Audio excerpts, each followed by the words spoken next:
Tumaas na naman ang visa fee sa Australia, pero sa mga Pinoy, jackpot na jackpot to. In just 1 year, nadagdagan ng 30,000 pesos ang kailangan mong bayaran para lang ma-process ang student visa mo.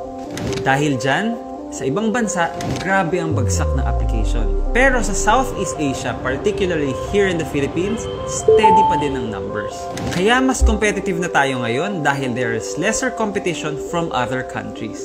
At ito pa, dadagdagan pa ng Australian government by 25,000 slots ang international student intake next year for Southeast Asian students. So habang yung iba ay umaatras, tumataas naman yung chances natin makapasok. Pero ito yung good news. You don't have to worry about the visa fee increase. Dahil may mga partner schools kami na nagbibigay ng visa fee rebates. Or ililibre naman nila ang last term tuition fee mo. So parang sinalo na din nila yung 75,000 visa fee mo na gastos.